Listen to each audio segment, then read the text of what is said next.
कोल्हापूरच्या नाविन्यपूर्ण आणि चविष्ट खाद्य संस्कृतीची ओळख व्हावी यासाठी बी न्यूज वरून टेस्टी कोल्हापूर ही वृत्तमालिका प्रसारित केली जाते। आजच्या वृत्तमालिकेत आपण ओळख करून घेणार आहोत साधा, सोपा आणि मराठमोळा पदार्थ असणाऱ्या अख्खा मसूरची। पूर्वी महामार्गावरच्या धाब्यावर ऑर्डरनुसार अख्खा मसूर बनवून मिळायचा, मात्र गेल्या 5-6 वर्षांपासून फक्त अख्खा मसूर बनवणारी स्वतंत्र हॉटेल्स शहरातही आली आहेत। अलीकडे तर अख्खा मसूरची क्रेज चांगलीच वाढली आहे। गरमागरम अख्खा मसूर, जम्बो रोटी, त्याच्या सोबतीला दही, खरडा असा मेनू अनेकांच्या तोंडाला पाणी आणतो। कोल्हापुरातील बीटी कॉलेज जवळच्या मसुरा हॉटेलची अल्पावधीतच ख्याती पसरली आहे। इथल्या टेस्टी मसूरची आज चव घेऊया।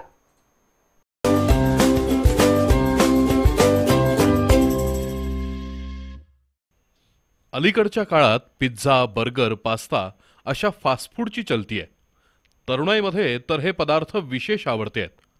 पण अशा परिस्थितीत अजूनही काही अस्सल मराठमोळ्या पदार्थांची टेस्ट आणि क्रेज कायम आहे। गेल्या 5-6 वर्षात अख्खा मसूरची क्रेज वाढत गेली। इतर वेळी हायवेवरची काही हॉटेल्स आणि धाब्यावर मिळणाऱ्या अख्खा मसूरची आता स्वतंत्र हॉटेल्स सुरू झाली आहेत। फक्त अख्खा मसूर देणाऱ्या हॉटेलची संख्या वाढली आहे। कोल्हापुरातल्या शाहूपुरी इथल्या केडीसीसी बँकेच्या मुख्य कार्यालयासमोरच्या मसुरा या हॉटेलमध्ये मिळणाऱ्या अख्खा मसूरची चव काही वेगळीच आहे। प्रमोद पोटे आणि ययाती पोटे यांनी 16 जून 2014 रोजी हे हॉटेल सुरू केलं। त्यापूर्वी शिवाजी विद्यापीठातील एका विभागाचं कॅन्टीन ते चालवत होते। करार संपल्यामुळे पुढे काय करायचं असा प्रश्न त्यांच्यासमोर होता। पोटे बंधू सांगली जिल्ह्यातल्या शिराळ्याचे। इस्लामपूर परिसरात उत्कृष्ट पद्धतीचा अख्खा मसूर मिळायचा। आपणही अख्खा मसूरचं खास हॉटेल सुरू करावं असा विचार त्यांनी केला आणि मसुराचा शुभारंभ झाला।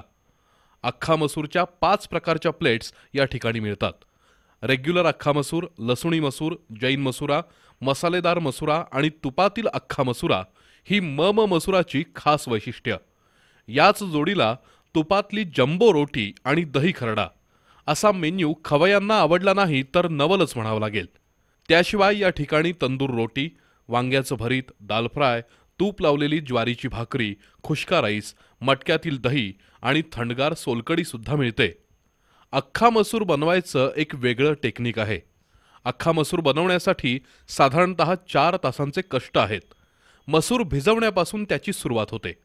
घरगुती चटणी, कांदा, मिरची हे सगळं एकत्र करून त्याला तुपाची फोडणी द्यावी लागते आणि जवळपास पाऊण तास मसूर शिजवावा लागतो। अनेकांच्या घरी सुद्धा अख्खा मसूर बनवला जातो, पण मसुराच्या अख्खा मसूरची चव चाखल्याशिवाय अख्खा मसूरची खरी लज्जत समजणार नाही। भाकरी किंवा गरमागरम रोटी बरोबर मिळणारा अख्खा मसूर तुलनेनं स्वस्तात भूक भागवतो। त्यामुळेच पौष्टिक, टेस्टी आणि स्वस्तात मस्त जेवण म्हणून अख्खा मसूरची क्रेज वाढत आहे।